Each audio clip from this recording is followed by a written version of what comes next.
请看十分篇长行的第3句：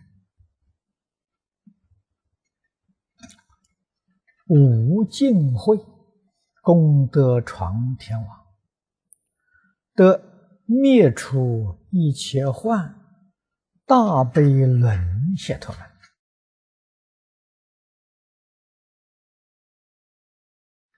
清凉大师注解注得很简单：悲催祸苦，故名为轮。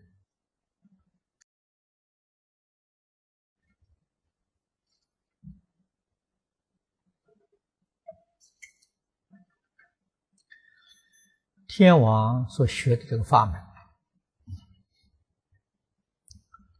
对我们来讲呢，非常重要，而且是我们现前迫切需要解决的一个问题。我们有忧患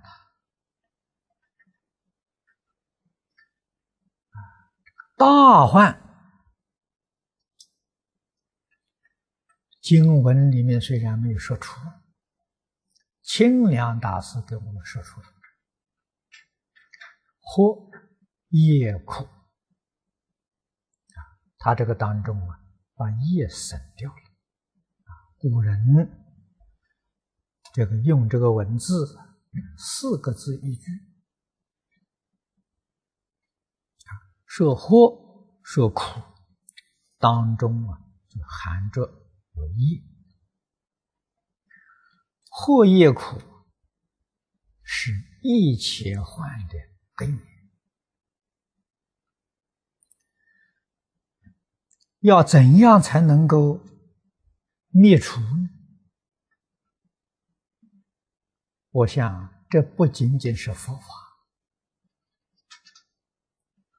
世出世间所有一切法，无不是针对这个问题而发的。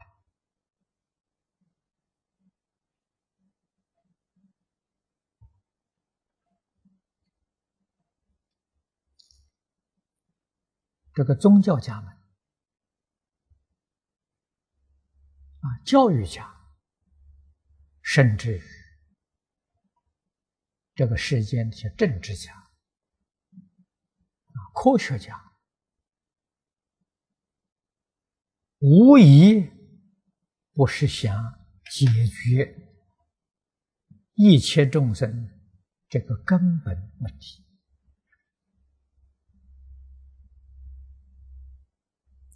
但是做是做了，这是千万年了，都在做，效果并不显著。不但效果不显著，如果我们就历史演变来观察，好像是每况愈下，一代不如一代，一世不如一世。传到我们这个时代，对于古圣先贤这种教学，我们都打上许许多多的问号。它有效果吗？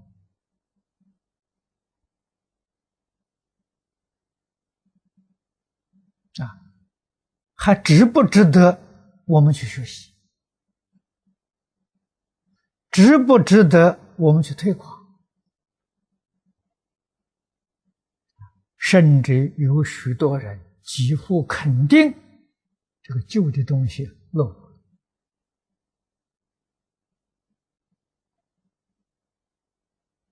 应当把它当作垃圾处理掉。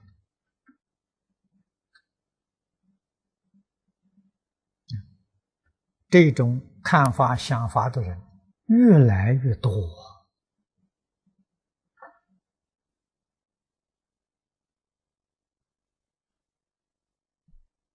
那么，如果把它废除掉了，有没有新的东西可以代替？新的东西能不能比旧的东西是更有效果呢？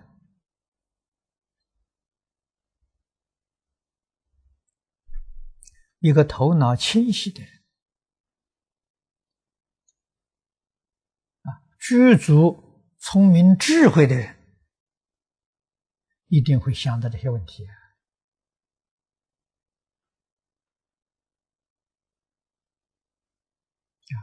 迷惑、造业、果报，三个大问题。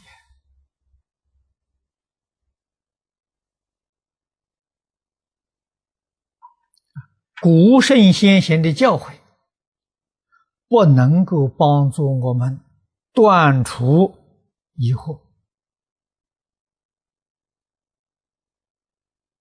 现在大家靠什么？靠科学。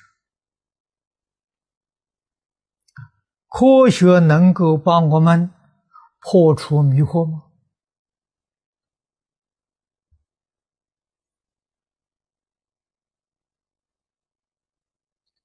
也有许许多多的问题存在呀。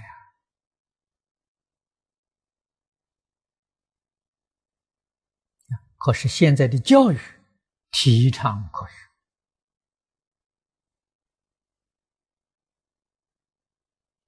把古圣先贤的教诲排斥了，用科学取而代之。那么科学的教育也实行了这么多年了，这个社会效果又怎样？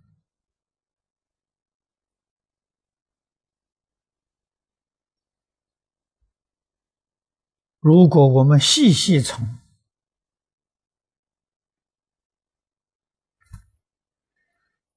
社会的安定、繁荣、和平这几个标准来观察、来考量，似乎我们今天的处境不如古人。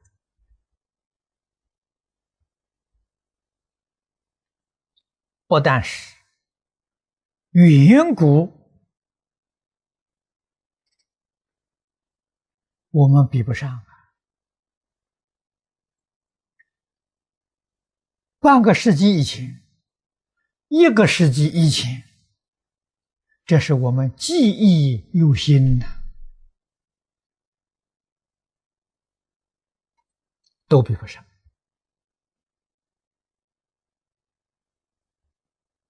所以现在有一些人有新的觉悟，对于这个科学技术的教育提出了怀疑，移来移去，始终找不到一个好方法。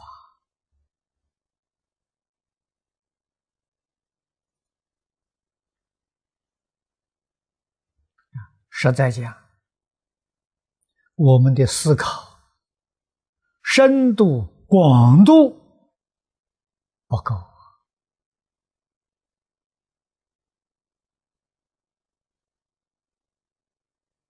所以对于这个病根找不出来。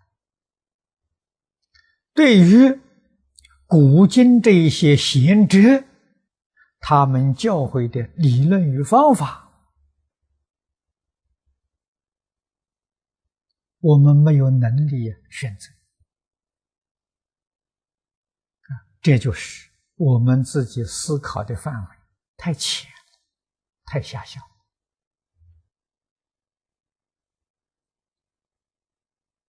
我们对于古大德提出了许多质疑。为什么从前的人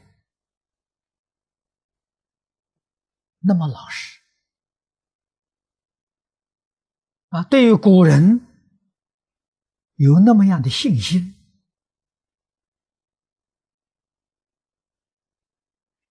似乎提到是孔圣人说的，佛菩萨说的，他就能接受，他就不怀疑。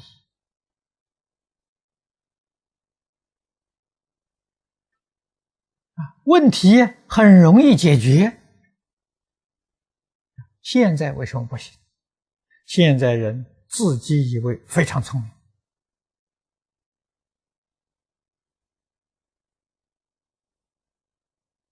自视过高啊，不肯服人呐。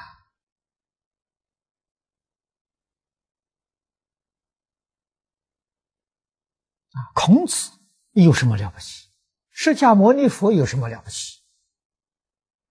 把自己看得比他们高的太多。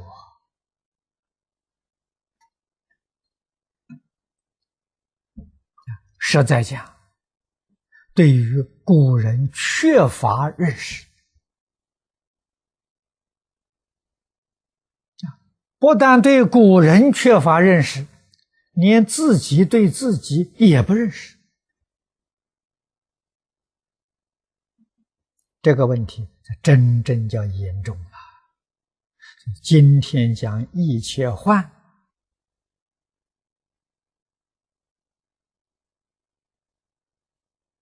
比过去任何一个时代都要严重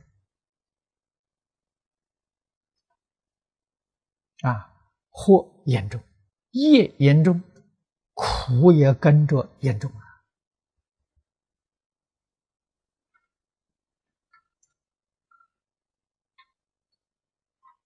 千百年来，古人所讲的世界末日，我们遇到了，他们讲的世界末日明天就到了。可是今天我们还没有看到有末日的迹象。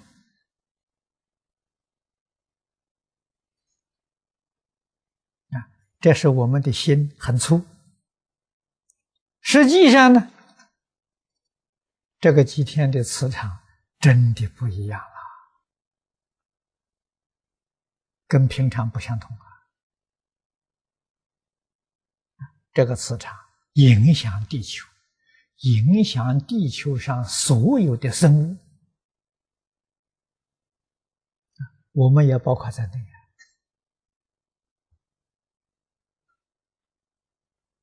我们的精神，我们的身体，我们的情绪都受到干扰。只有有定力的人，为什么我们提倡念佛？这几天加紧念佛，希望他这个影响力对我们少一点，不至于太严重。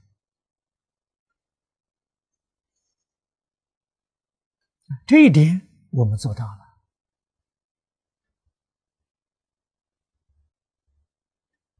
不断的提升自己的定慧，抗拒这种影响，用定慧来保障自己，也能够帮助别人。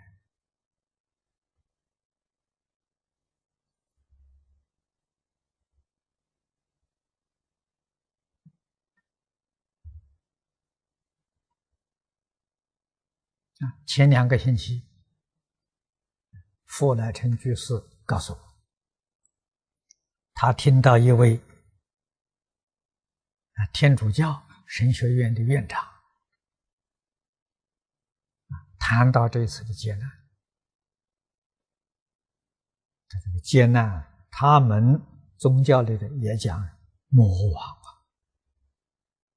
这个魔王早该下来了，现在不知道什么事情耽误了，没来。他说有一种力量好像在拦住他，但是他不知道是什么力量。他们觉得这个魔王应该要来了，不知道什么缘故耽误他没来。这就说明，不是没有灾难，灾难可能是延缓一段时期。为什么事情耽误了？什么力量在拦阻他呢？我们心里头有数。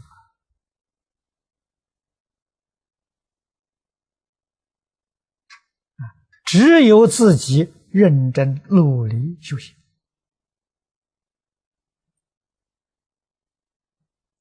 还是要顺从古圣先贤佛菩萨的教诲，决定正确。如果顺从今天科学技术，对这桩事情真的是感到无能为力。科学家遇到这个听天由命，他有什么办法？他知道这个事情严重，知道这个事情可能发生，但是没有办法避免，到最后只好归于上帝。上帝发脾气了，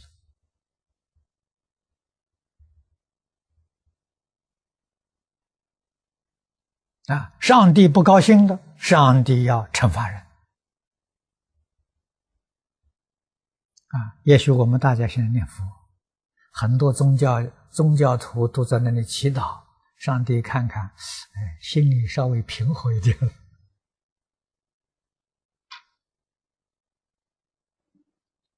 也许就是这么一个原因吧。这不能说没有道理呀。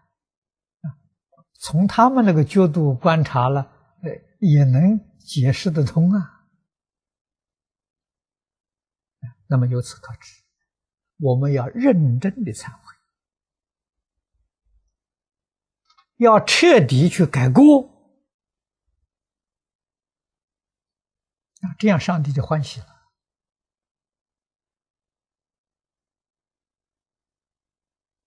希望这个灾难不至于发生，千万不要以为明天没事啊，千百年的预言家说错了，我们不要相信他了。如果产生这个错误的观念，自己依旧迷惑，加倍的去造业，恐怕灾难降临了，比预期的还要严重啊！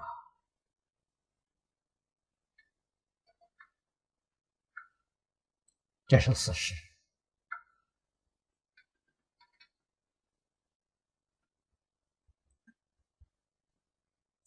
佛用什么方法教导我们消灾免难？实在说，这是世出世间一切法。我们做个比较，唯独佛法究竟，用佛法知道这个灾难是怎样起源的。这就跟大夫治病一样，好的大夫你给他一接触，他就知道你这个病是怎么来的，你为什么会得这个病？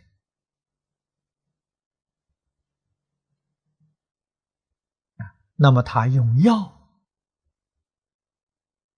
就高明了，决定不会用错，药到病除。如果遇到一个医生，他对你这个病源并不了解，要做很多次的试探试验，那你就有苦受了。他找不到根源嘛，要慢慢的试探嘛。这种医生我们也见过。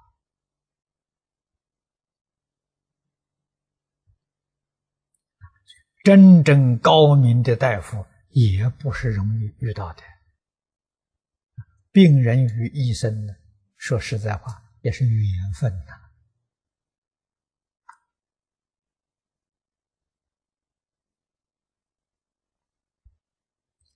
佛告诉我们，我们灾难是怎么发生的？是业力感召得来的。善业感召的是善果。华严经上讲的毗卢遮那佛的华藏世界，阿弥陀佛的极乐世界是怎么形成的？是众生善业形成的。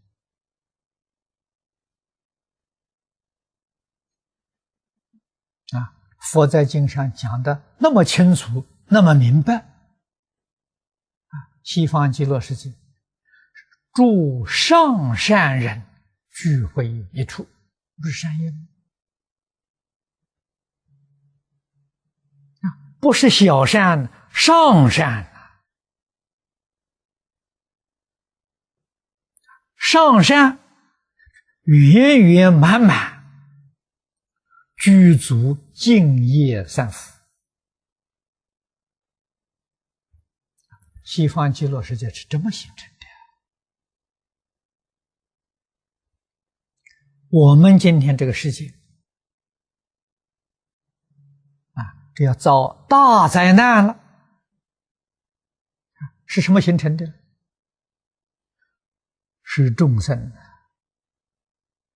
广造无量的十恶业感召的吗？就这么回事情啊！这是真的。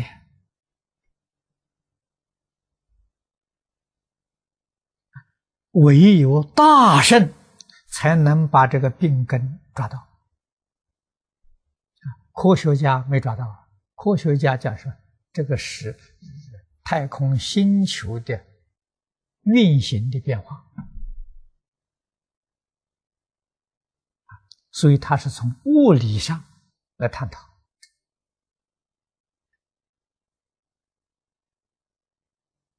而佛法呢，是从心理上来追究。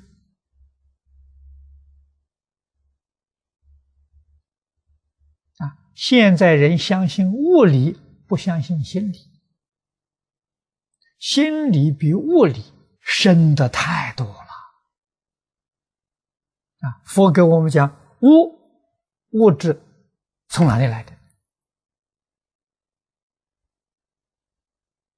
这个科学家到现在没法子找到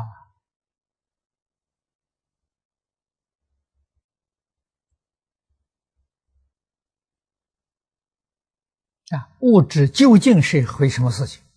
它是从哪里来的？它是怎么发生的？这个事情佛讲得清楚尤其是相宗。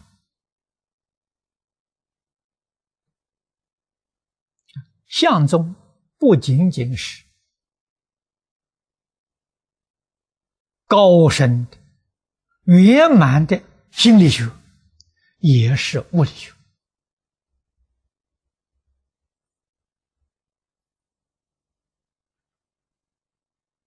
佛讲物质，阿赖耶的相分，相分是物质我们世间人讲的心理，心理是阿赖耶的见分。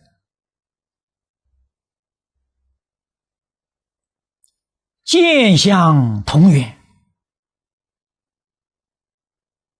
也就是说，心理跟物理是同一个发源，同一个根源，自证分。自证分就是心中讲的自信。所以这个心理跟物理是同一个法源，都是自信里头变现出来的。自信怎么变现出来了？迷了之后变现出来，先变见分呐，后变相分呐。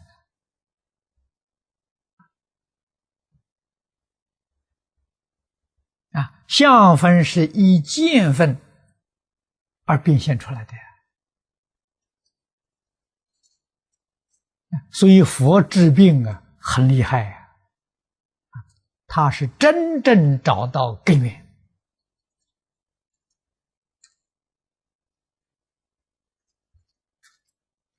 他的处方决定正确，决定没有错误。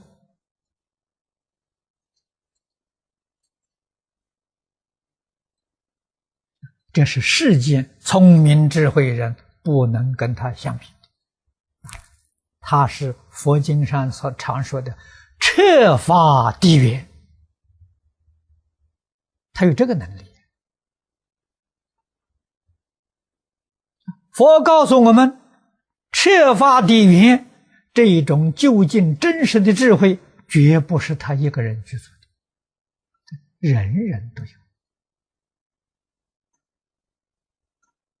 你们都有这个智慧，都有这个能力。你们的智慧能力不能现前，是因为你有烦恼把它障碍住。所以佛说了，只要你把烦恼放下了，舍弃了，你自信里头本具的智慧德能都现前。所以佛有没有办法度众生？没有啊，他说得很好，佛不度众生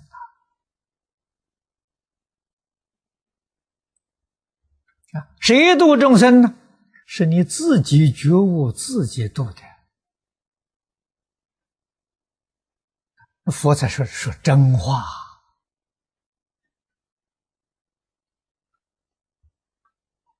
佛把他自己得度的经验、历程方法提供给我们做参考。他是怎么样破迷开悟的？他怎么样修行正果的？这些经典无非是提供他的经验跟方法。今天这么多天网，每一个人提供经验方法这是他帮助我们的。我们对于这些经验方法听了之后懂得了接受了，参考他这个方法，我们自己也认真去做那我们也就恢复了，也就成就了。那么他今天这个无尽慧功德幢天王名号前面跟诸位解释过了，重要是慧慧从哪里来的？慧从定来的。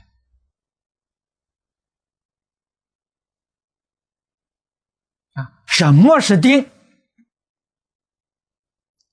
清净平等心是定。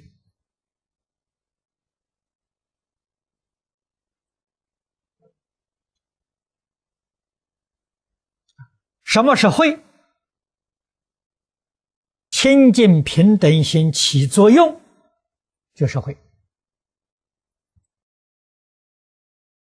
无量寿经的经题清净平等觉，清净平等是体，觉是用。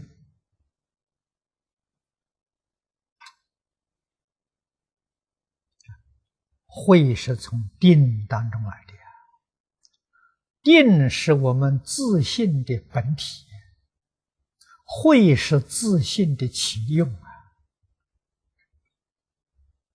所以佛家修行的枢纽就是禅定。84000法门，无量法门。法是方法，门是门径。华严经这里展示给我们看。我们在这里看到这么多的天王，每个人的方法不一样，就说明无量法门。但是每一个法门都是修定。我们今天采取持名念佛的方法，持名念佛方法希望达到什么境界呢？达到一心不乱。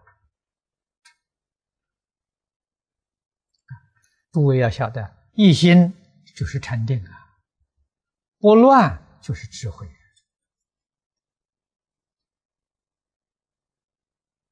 我们用这个方法来修定学慧。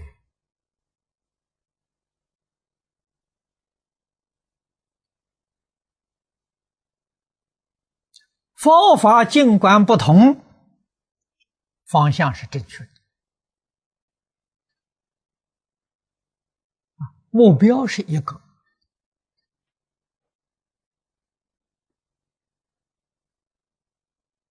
那么天王在此地是用的大悲。清凉大师注解里讲，悲能够摧灭迷惑苦难，所以称之为冷。这个话初学的人听起来还是不好懂。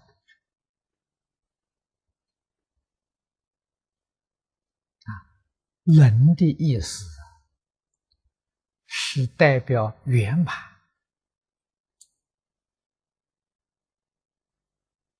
换一句话说，他这个教学的方法是非常圆满的，我们把这个方法称之为冷。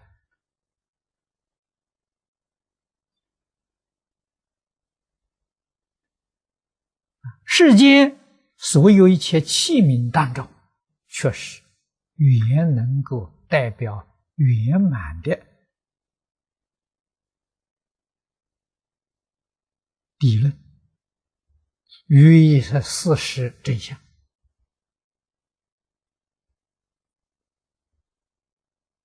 譬如佛常常给我们讲的，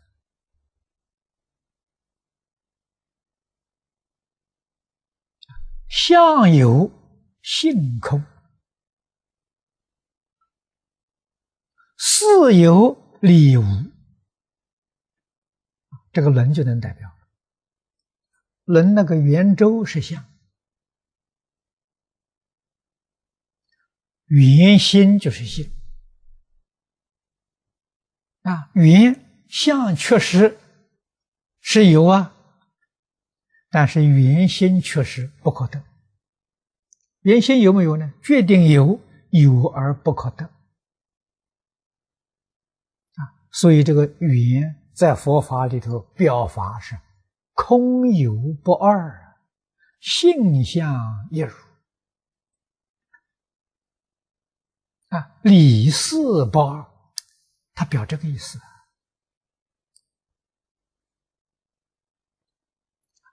这种教学才真正圆满。为什么呢？你真的明白了，体会到了空有两边都不住，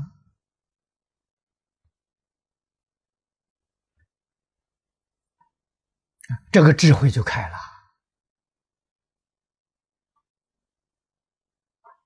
你坐在有这一边，你造业反复啊。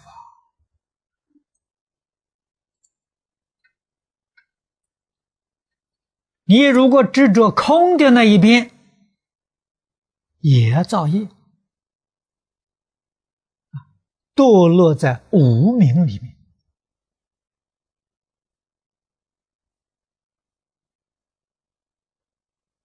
楞严会上，世尊呵斥小乘人，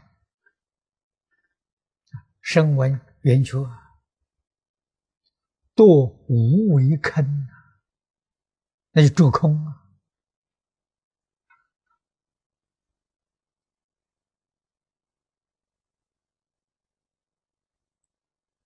还是不能成就。菩萨聪明，了解事实真相，菩萨行中道，两边不着。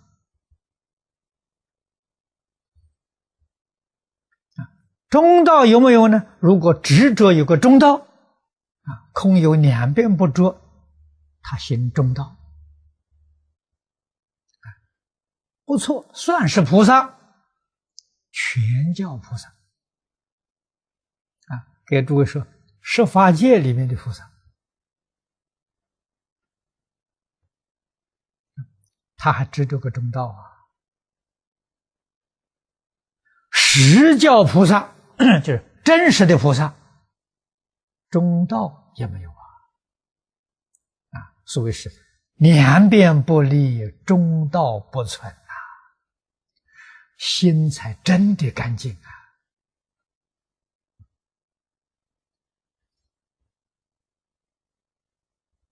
那个才叫称心还有一个中道呢，还不称心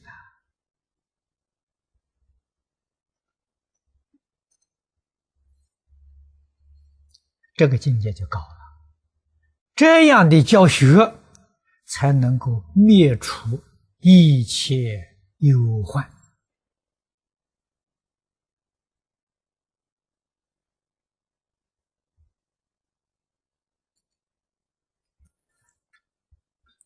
那么这个教学的最初方便是什么？也就是我们要问，从哪里下手？从哪里入门？从哪里做起？菩萨在此地显示得很明白，大悲大慈悲心从这里下手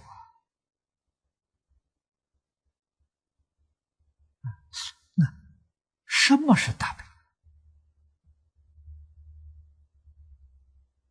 大悲的样子是什么？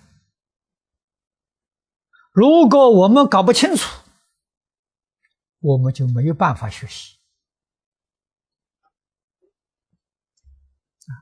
大慈悲就是要和虚空法界一切众生是一体，这才叫大悲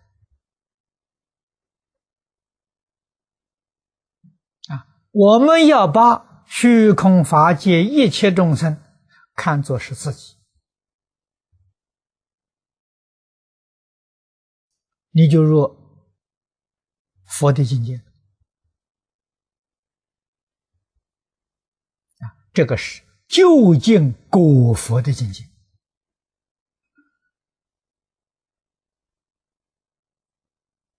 入这个境界就成佛了，成究竟圆满佛。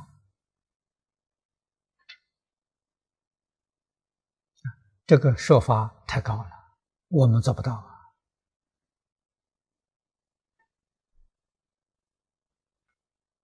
我们虽然做不到，但是要向这个方向，要向这个目标去做怎样做法？舍己为人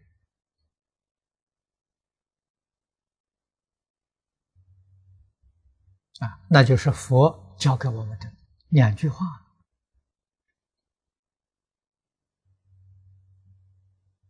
一切男子是我父，一切女人是我母。我们从这个地方下手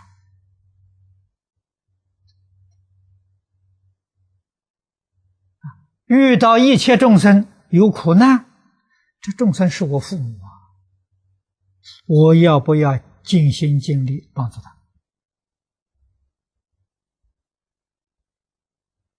佛又教给我们一切众生皆是未来佛。我对于一切佛要不要尊敬他？对于父母要不要孝顺他？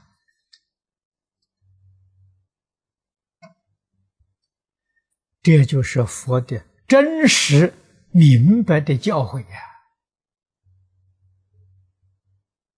我们对虚空法界一切众生有孝顺心孝顺父母的心，尊敬诸佛的心来对待，这就是大悲论。你要去做你不去做这个里头的意思你体会不到也就是说，这是佛菩萨的境界，你入不去，一定要认真努力去做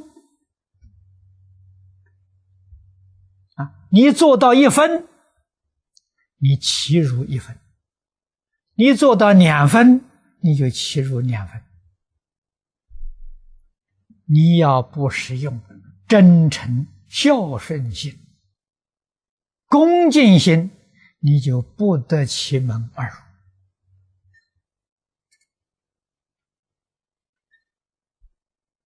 这个修行的结果是如何？结果是灭惑，结果是消业灭惑是断无明烦恼，消业是断见思烦恼、尘沙烦恼。人家用这个方法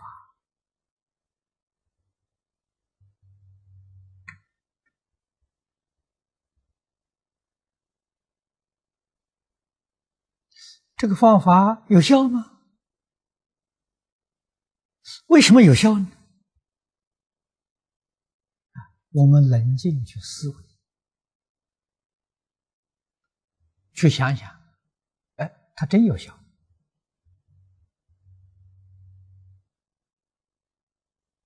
为什么用这种想法？在我们讲的是观想这种人不是诸佛，不是我们父母我们要把它想做父母，想做诸佛，是观想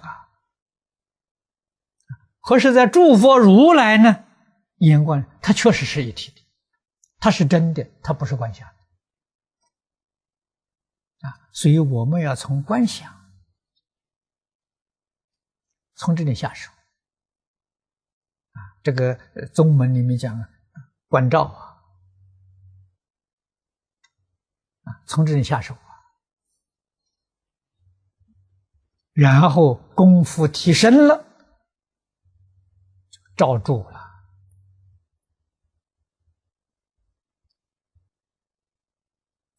再往上提升就照见了你看那个心经里面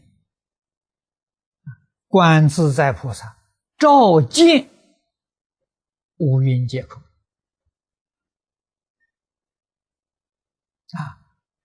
像他们那个大菩萨照见虚空法界一切众生跟自己是一体，所以你要能够照见，你就成佛。最低的起码的你也是圆教初住菩萨，化身大士分证为佛了，你是分证佛了，你是真佛不是假佛，你真正见到了。我们现在没有见到，假设把它当作吧这叫观照当作要真干众生有苦难，就是我父母有苦难老师有苦难，这个老师是佛，佛是我们亲教师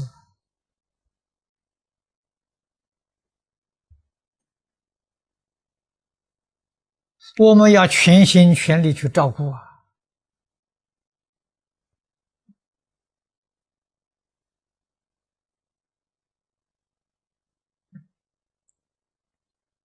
今天我看到有这个电子邮件，有一个居士写了一封信给我，里面提了10个问题啊，我还得找时间来答复他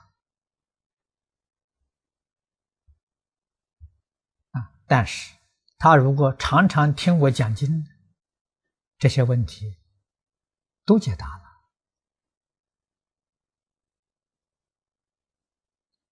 他其中有一个问题是，现在苦难的人很多，需要帮助的人很多，我实在没有力量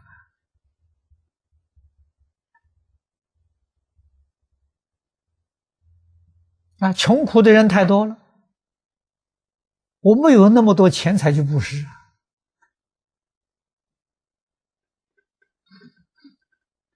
啊，要不要布施呢？要啊，没有力量也要勉为其难，减少自己生活所需，帮助别人。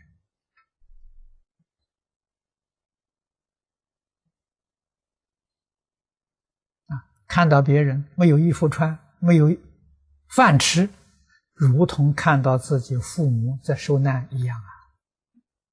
我们要不要见义见实去帮助他？尽心尽力，就是圆满功德啊！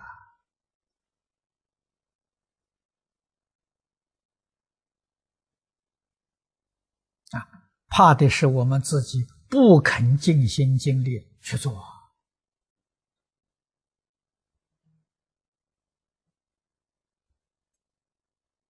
有很多人疑惑啊，那个人呢骗我，我要不要帮助他？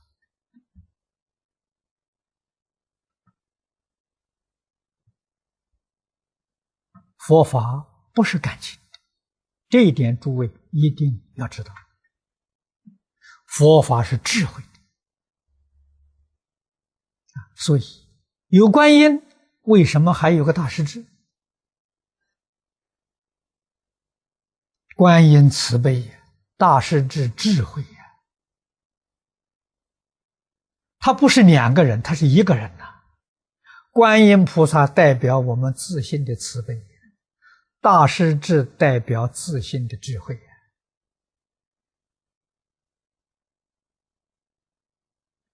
这个人呢骗我，他是做好事，我还是要全心全力帮助他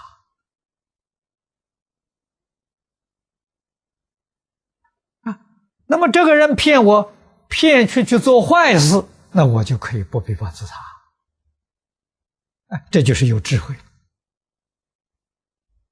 啊。他在我这骗钱，骗去之后啊，吃喝嫖赌去做坏事，这个你要帮助他就错误所以佛家讲慈悲为本，方便为门。那这诸佛如来教化众生呢，就是守住这个原则可是又说呢，慈悲多祸害，方便出下流这什么原因呢？没有智慧的慈悲方便就坏了，就造罪业了。慈悲方便要依智慧也，那就成就功德了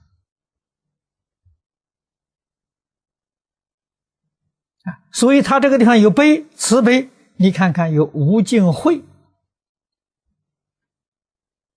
可见的人家的慈悲是依智慧，不是依感情，所以才成就功德床功德床是无量的功德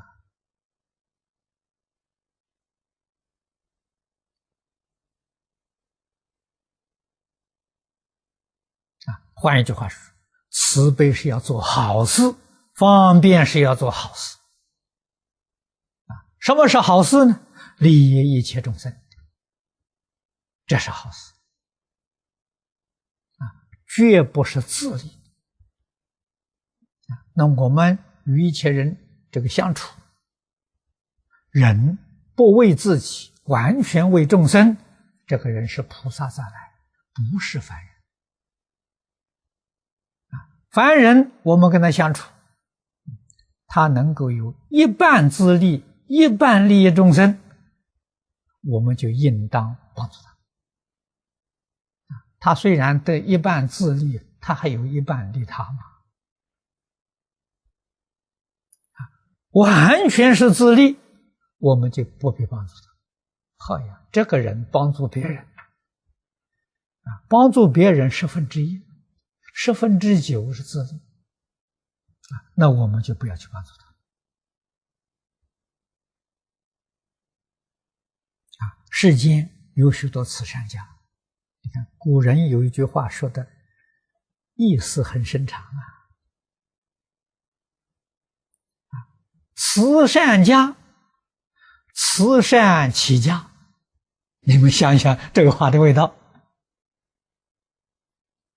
这就是说了，他是大慈善家啊！很多人送钱帮助他做慈善事业，他做的慈善事业只拿1/12，7/8了，自己起家了啊！1/12做一点慈善事业，这种事情自古就有，不过古时候少，现在多啊。所以很多人喜欢做慈善事业，为什么呢？对自己慈善了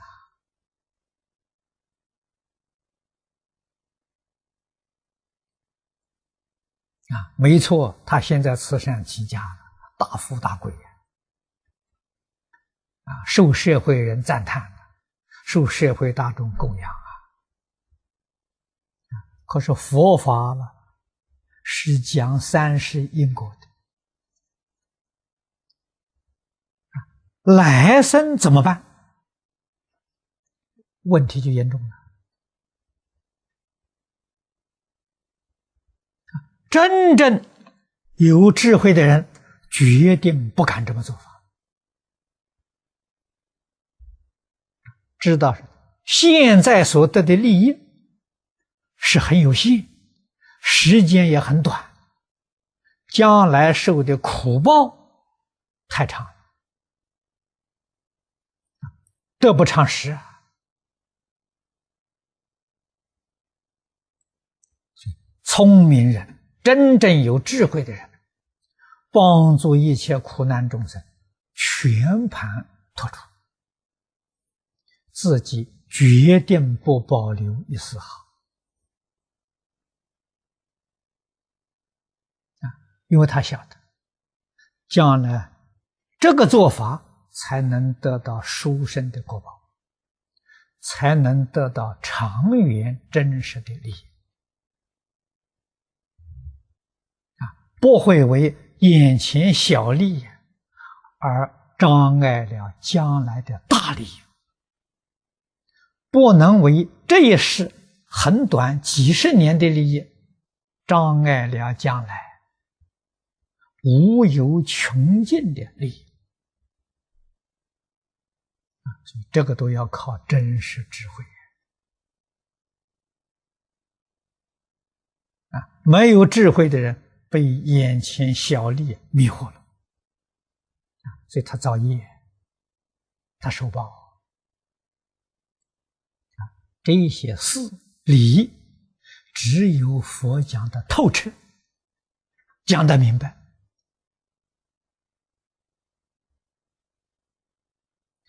真正懂得的人，明白人，听了佛的教诲，这恍然大悟啊，觉悟过来了，真正回头啊，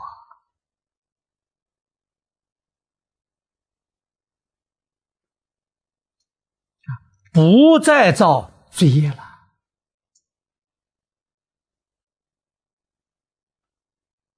啊！不要说人家开口求我们帮忙，没有开口，我们见到了，也主动去帮助他，还要等他开口吗？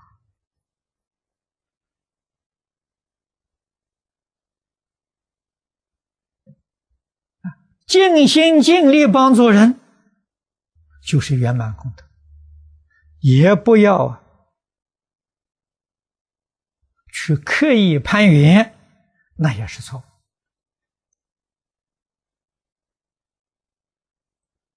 那个对自己的修学有障碍有什么障碍？你心理上有负担，你的心就不清净了。诸位要晓得，自己心地不清净，就是最大的障碍。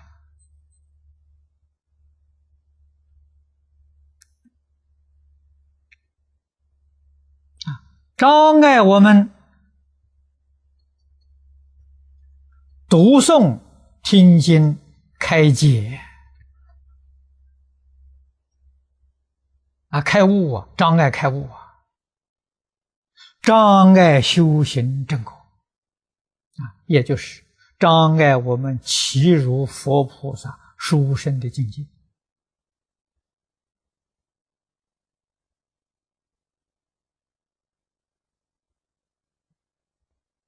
这个道理我们要懂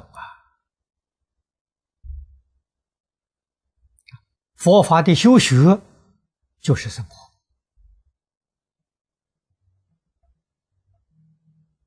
修行如果说跟生活脱离了，那是完全错误。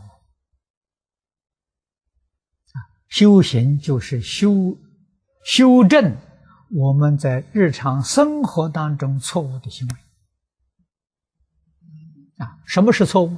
随顺自己的知见是错误，我们自己的知见不正，这个是首先自己要肯定，绝不能随顺自己的意思，要随顺佛陀的教诲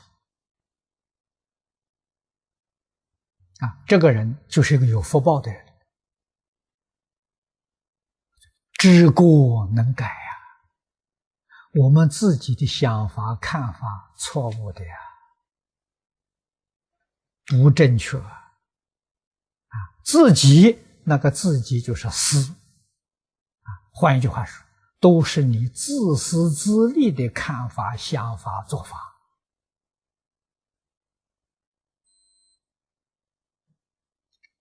这个就是佛法当中常常讲的以轮回心造轮回业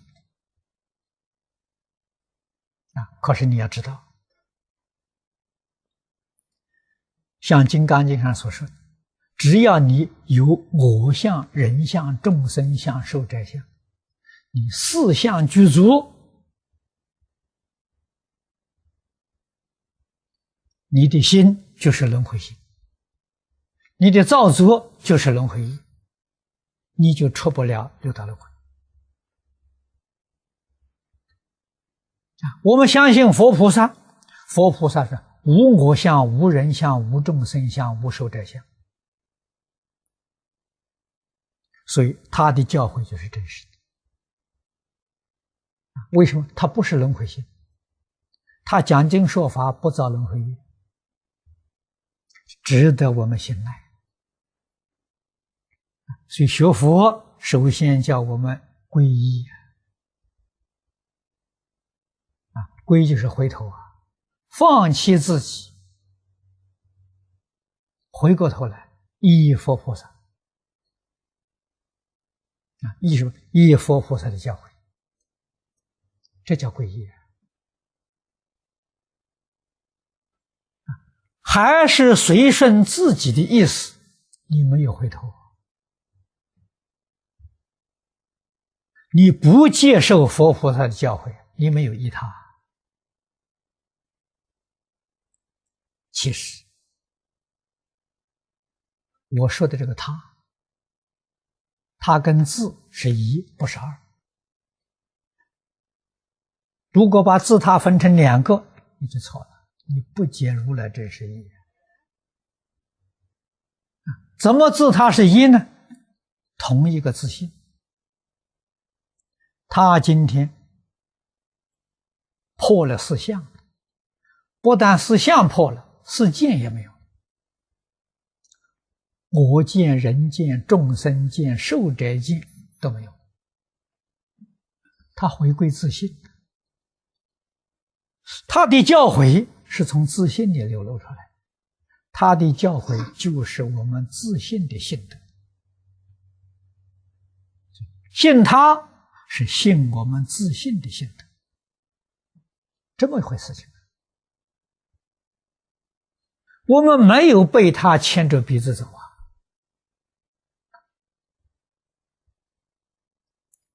他要没有破四相，要没有破四见，他的意思是什么？叫我们跟，那是我们被人家牵着鼻子走。为什么呢？那自他不是一吗？是二嘛。所以佛跟法身大师那个他是自信，不是别的。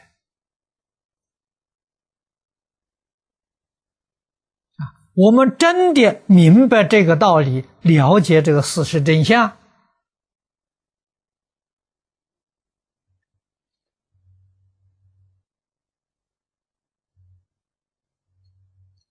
这个见解就完全不一样了。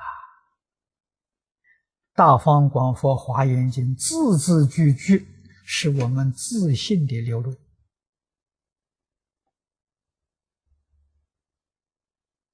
释迦牟尼佛自性流露跟我们自性流露是一，不是二。我们凭什么信佛？凭这个信佛。凭什么皈依？凭这个皈依。皈依自信。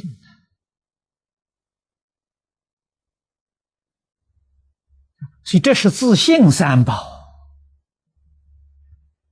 不是别的。换一句话说，我们从烦恼回归菩提，是这么个意思。从生死回归涅槃啊，从六道回归一真啊。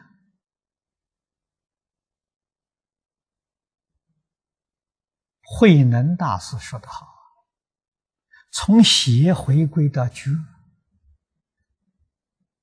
从回归到正，从迷回归到觉，从染回归到净，这个讲法讲得太好了。觉正净三宝，信德、自信三宝不是外面的。从迷邪染回归到觉正净，你看这个说的多好。谁能不服呢？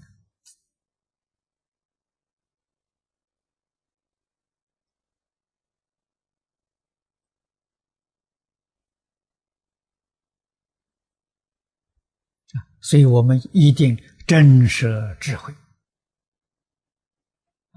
真实的善行。这个善行就是大慈大悲。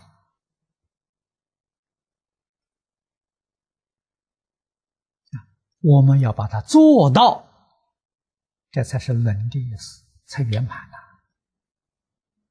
能说不能行，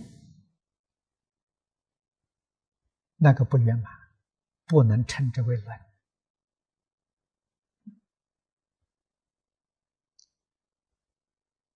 能行又能说，这才是能，才是圆满的教学。我们努力认真去把佛陀教诲落实，这样才能够灭除祸业苦苦是果报，没有办法消灭的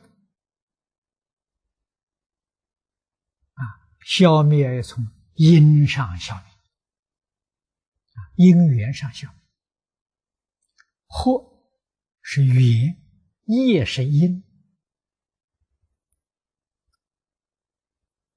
所以从祸业上可以下手只要把这两个改变了，果报就改变了。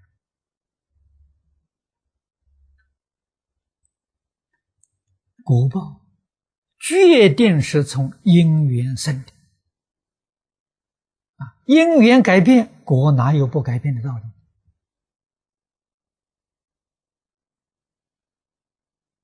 所以佛告诉我们，依报随着正报转依报是什么？相分。正报是什么？见分。相分决定是依着见分转的。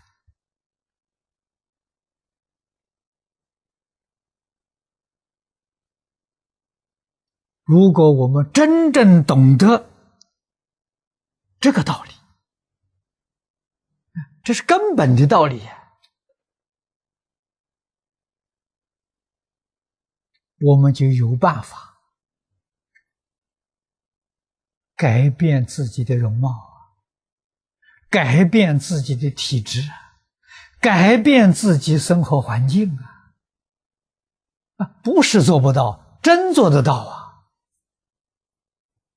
这个世间看相的人虽然会说，他不懂得究竟的道理他晓得什么？相随心转晓得什么呢？这个风水也是随着转的所以说佛人居佛地，佛地佛人居你要找什么好风水修福就是好风水他这是什么？他这个是经验的累积他知道有这个的，但是根本的道理他不晓得所以他知道当然的道理，他不知道所以然的道理。所以然的道理的大乘佛法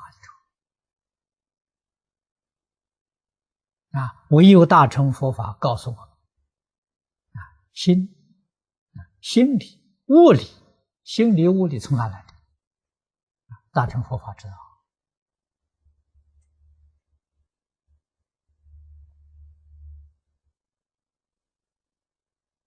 所以佛32相80种好怎么来的？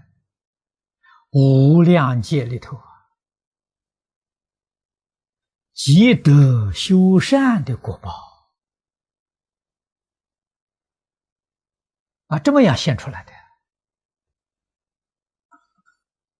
极乐世界一真庄严怎么来的？我们在无量寿经看到阿弥陀佛在因地里面千劫千亿岁闻法无界修行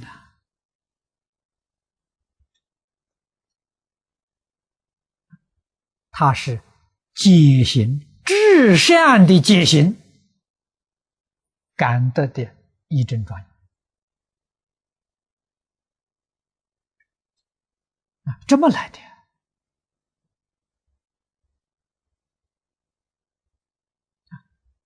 法藏菩萨不但一丝毫的恶业没有一丝毫的恶念都没有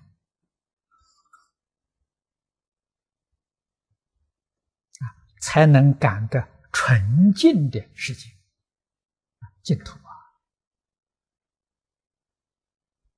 我们要是明白这个道理，求净土有什么难处呢？真的是轻而易举那就是把自己心里头一丝毫的恶念都断掉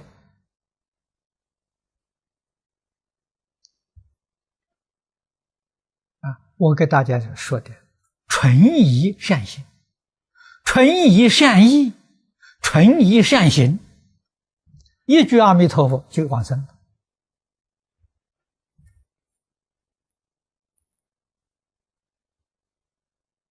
这是第18愿，生念必生一丝毫的疑惑都没有啊！你这个善与善感应嘛，心净则佛土净嘛。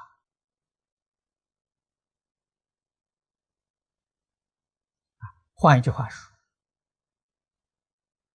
很多人念佛，念佛人不能往生，什么力量障碍你呢？恶念、恶意心不善、行不善，虽念佛不能往生你要问什么原因？原因很简单，你的心行不善，念佛要往生到哪里去了？那个地方极乐世界人都很和睦，你天天跟人吵架，天天跟人打架，你不是把极乐世界搞得一塌糊涂啊？这怎么能去呢？就这么个道理一天念10万声佛号，阿弥陀佛也不敢接引你，怕是接引你去，你到这大闹天宫你会把极乐世界搞乱了所以一定要等到你哪一天心行都善，阿弥陀佛才会接引你去，就这么个简单的道理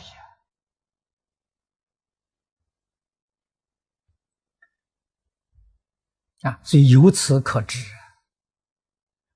求生净土最重要的是心净则佛土净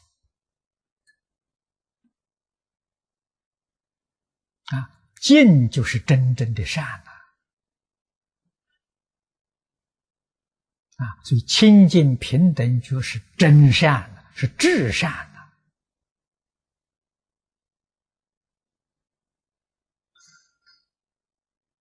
心不清净，心不平等，修十善业，那个善是世间善法，你所感得的三善道的果报不是佛菩萨那个善果，我们都要把它辨别清楚都要把它搞明白然后才晓得自己怎么个修法以真诚、清净、平等的善心处事待人接物这是真修行，真的回头了念念为众生为这些苦难众生，帮助他们得度怎么帮助呢？要做个好样子给他看，让他觉悟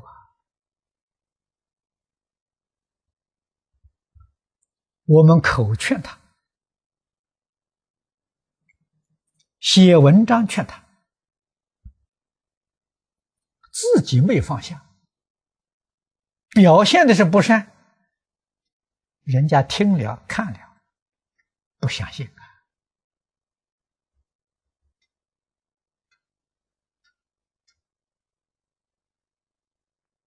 还怀疑，以为你在欺骗他你在沽名钓誉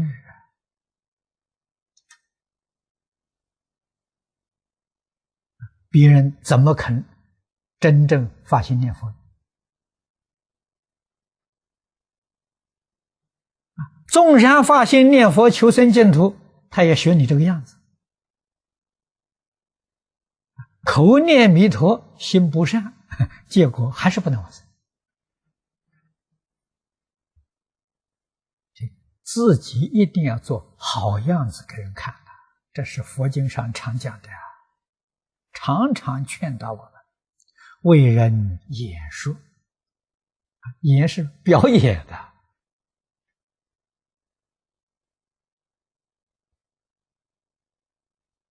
我们真正要把十善业道做到，这是表演，表演给人看。我们劝别人才能产生效果。自己的祸业苦不断，怎么能帮助别人断祸业苦？破除迷惑没有别的，只有读诵大乘。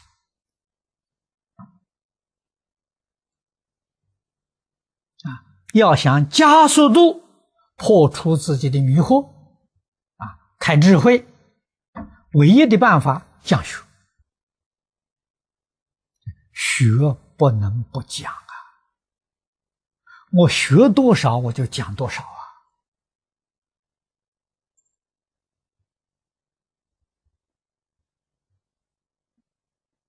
只要肯认真讲，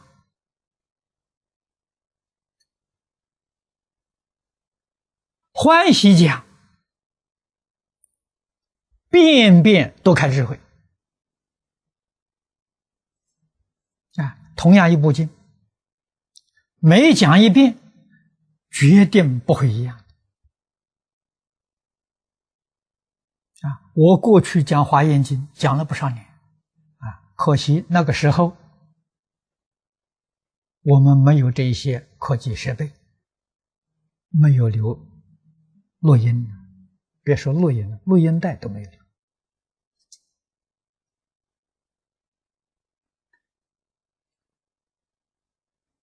这个大概从将近30年了。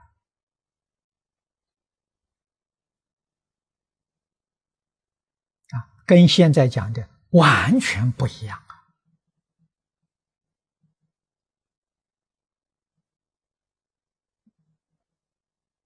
每一遍不相同，每一天不相同。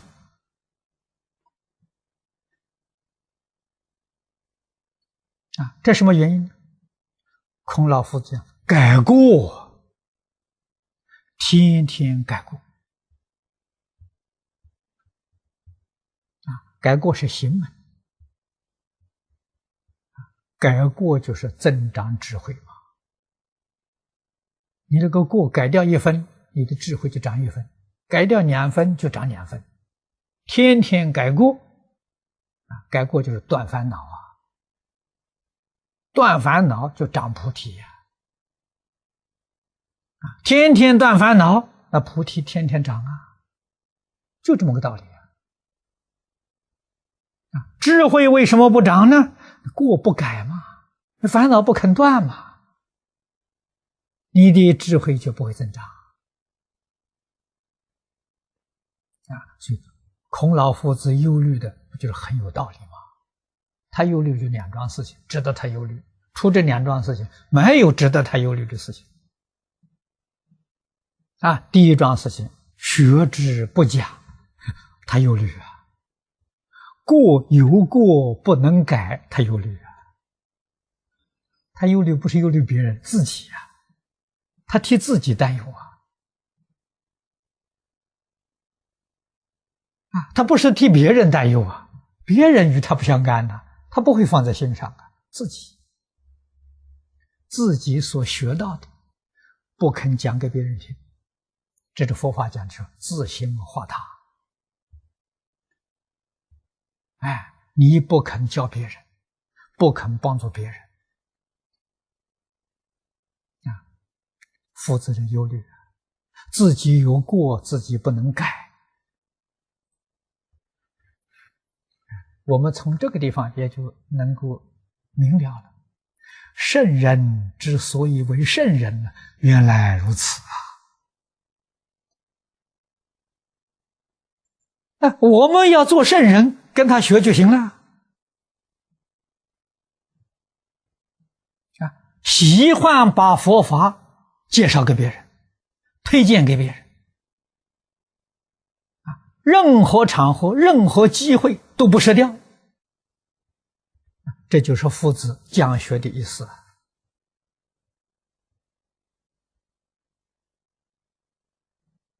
要真有这个心，帮助一切众生开悟啊，帮助一切众生接触佛法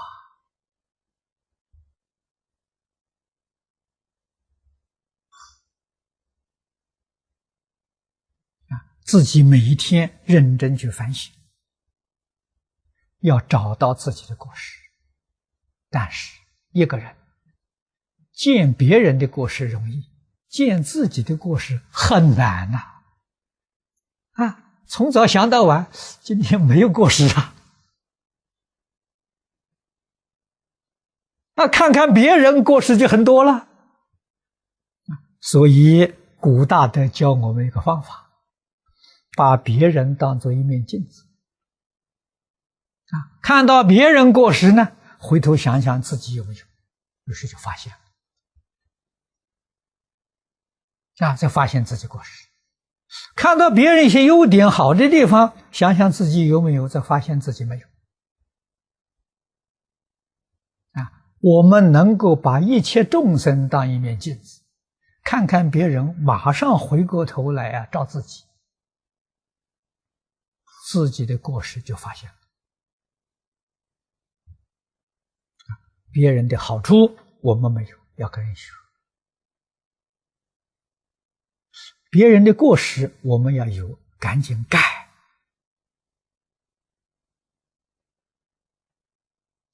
那些人成圣、成贤、成菩萨、成佛，就是用这种方法成就我们今天功夫不得力，就是不知道用这个方法如果懂得用这个方法，决定是佛经上讲的勇猛精进精进是菩萨唯一善根我们也像无尽会天王一样，决定得灭除一切患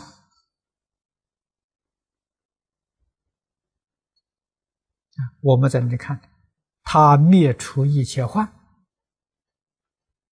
这一切患是烦恼、生死祸业苦他用的方法智慧慈悲智慧跟慈悲一结合，圆满的教人自己圆满得度了，也能够圆满的帮助别人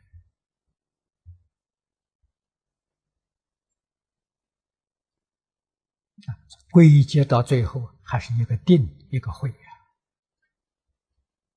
一个悲一个智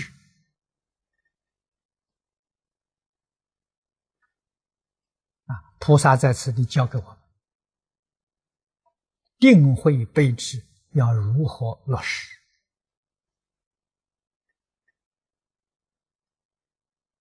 全都落实在生活当中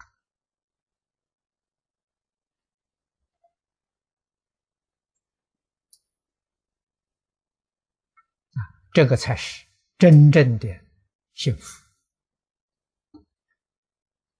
真正的圆满那么回头想想我们生活在烦恼里边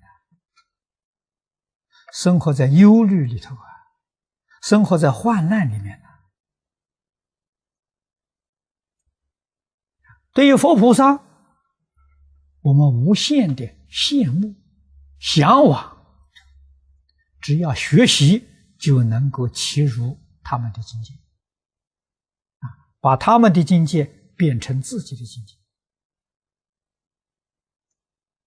这是我们应当要学习的好，今天就讲到此地